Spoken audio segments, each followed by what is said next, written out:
ಶೀರ್ಷಿಕೆ ಮೈಗ್ರೇನ್ ಮತ್ತು ಸೈನಸೈಟಿಸ್ ಕಾರಣ ಮತ್ತು ಪರಿಹಾರ. ಪದ್ಮಾವತಿ ರಾಥೋಡ್ ಅವರೊಂದಿಗೆ ವಿಶೇಷ ಮಾತುಕತೆ. ಇಂದಿನ ವೇಗದ ಜೀವನ ಶೈಲಿಯಲ್ಲಿ ಸದಾ ಕಾಡುವ ತಲೆನೋವು ಮೈಗ್ರೇನ್ ಇರಬಹುದು ಅಥವಾ ಸೈನಸ್ ಸಮಸ್ಯೆಯೂ ಇರಬಹುದು. ಆದರೆ ಇವೆರಡರ ನಡುವಿನ ವ್ಯತ್ಯಾಸವೇನು? ಇವು ಯಾಕಾಗಿ ಬರುತ್ತವೆ? ಇದಕ್ಕೆ ಶಾಶ್ವತ ಪರಿಹಾರವಿದೆಯೇ? ಬದಲಾವಣೆ. ಪದ್ಮಾವತಿ ರಾಥೋಡ್ ಅವರ ಸಂದರ್ಶನ ತುಣುಕು. ನಿರೂಪಕ ನಮ್ಮ ಜೊತೆಗಿದ್ದಾರೆ ಖ್ಯಾತ ವೈದ್ಯರಾದ ಡಾ. ಪದ್ಮಾವತಿ ರಾಥೋಡ್.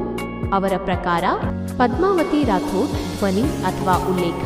ಮೈಗ್ರೇನ್ ಎನ್ನುವುದು ಕೇವಲ ತಲೆನೋವಲ್ಲ, ಅದು ನರಮಂಡಲಕ್ಕೆ ಸಂಬಂಧಿಸಿದ ಸಮಸ್ಯೆ.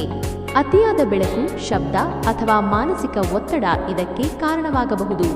ಇನ್ನು ಸೈನಸೈಟಿಸ್ ಎನ್ನುವುದು ಮೂಗಿನ ಸುತ್ತಲಿನ ಪೊಳ್ಳು ಜಾಗಗಳಲ್ಲಿ ಸೋಂಕು ಉಂಟಾಗುವುದರಿಂದ ಬರುತ್ತದೆ.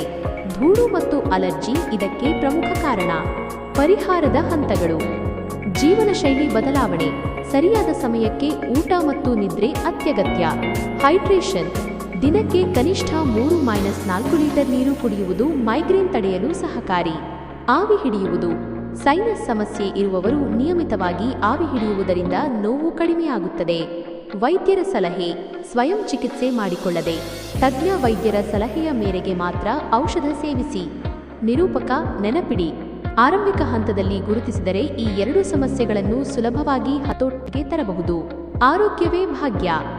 ಸಂಗೀತದೊಂದಿಗೆ ಮುಕ್ತಾಯ ಮಾಡ್ತೀನಿ ಎಂಬುದಾಗಿ ಆ ಮುಗ್ಧ ಮನಸ್ಸಿನಿಂದ, ಆ ಮಾತುಗಳಿಂದ, ಆ ಶ್ರೇಷ್ಠ ಪದಗಳಿಂದನೇ ಅವರು ಶಕ್ತಿ ತುಂಬುತ್ತಾರೆ, ಆರೋಗ್ಯದ ಮಾತುಗಳು ಮಾತಾಡ್ತಾರೆ. ಮೇಡಮ್, ನಮ್ಮ ಒಂದು ಆರೋಗ್ಯದ ಒಂದು ಕಾರ್ಯಕ್ರಮಕ್ಕೆ ತಮಗೆ ನಮಸ್ಕಾರ ಸಲ್ಲಿಸ್ತಾ ಇದ್ದೀನಿ. ವಿಶೇಷವಾಗಿ ನಮಸ್ತೆ ಮೇಡಮ್. ಮೇಡಮ್, ಮೊದಲನೇದಾಗಿ ಸಾಕಷ್ಟು ಜನತೆಯಲ್ಲಿ ಕಾಡುವ ಒಂದು ಹೆಡ್ಏಕ್, ತಲೆನೋವು. ಆ ತಲೆನೋವು ಅಂದರೆ ಮೈಗ್ರೇನ್ ಇರೋದು, ಸೈನಸೈಟಿಸ್ ಅಂತಾರೆ. ಇದು ಯಾಕೆ ಬರುತ್ತೆ ಮೇಡಮ್? ದೀರ್ಘಕಾಲ ಇರುತ್ತೆ. ಕೆಲವರಿಗೆ ಎಷ್ಟೋ ಜನ ಸರ್ ನಾನು ಆತ್ಮಹತ್ಯೆ ಮಾಡ್ಕೊಂಡ್ಬಿಡ್ತೀನಿ ಸರ್, ಈ ನೋವು ತಡೆಯೋಕ್ಕಾಗ್ತಲ್ಲ ಅಂತಾರೆ. ಕೆಲವರು ಪೈನ್ ಕಿಲ್ಲರು, ವಿವಿಧವಾದ ಎಲ್ಲ ಡಾಕ್ಟ್ರುಗಳನ್ನ ಎಲ್ಲ ಸಹ ಭೇಟಿ ಮಾಡ್ತಾರೆ, ಆದರೂ ಸರಿ ಹೋಗಲ್ಲ. ಇದು ಮೂಲ ಕಾರಣ, ಇದರ ಹಿನ್ನೆಲೆ ಏನು ಮೇಡಮ್? ಸರ್, ಆಕ್ಚುಲಿ ನೀವು ಮೈಗ್ರೇನ್ ಅಂತ ಹೇಳಿದ್ರಿ, ಮತ್ತೆ ಸೈನೋಸೈಟಿಸ್.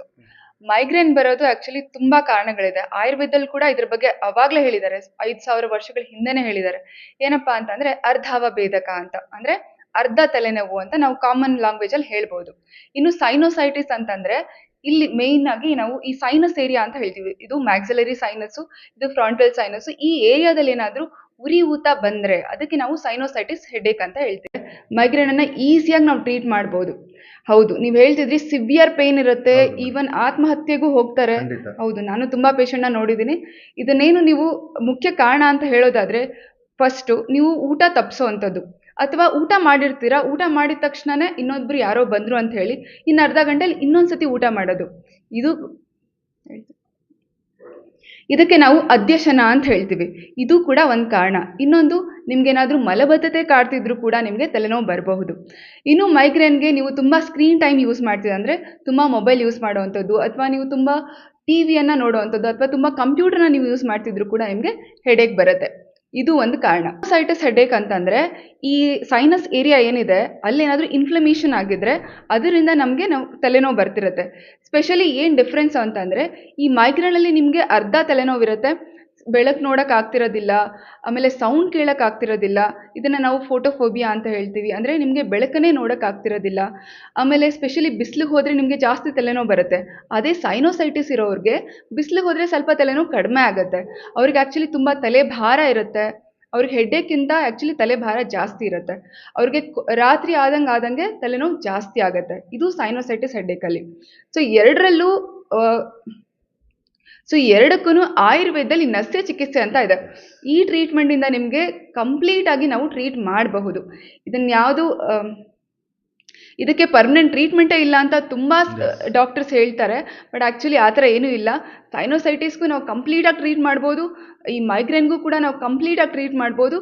ನಾನು ಹೇಳಿದ್ನಲ್ವಾ, ಫಸ್ಟು ಲೈಫ್ ಸ್ಟೈಲನ್ನು ನೀವು ಫಸ್ಟು ಮಾಡಿಫೈ ಮಾಡ್ಕೊಳ್ಬೇಕು, ಅದೇ ಅರ್ಧ ಟ್ರೀಟ್ಮೆಂಟ್ ಅಂತ ನಾನು ಹೇಳ್ಬೋದು. ಖಂಡಿತ ಮೇಡಮ್. ಮೇಡಮ್, ಕೊನೆ ಪ್ರಶ್ನೆ.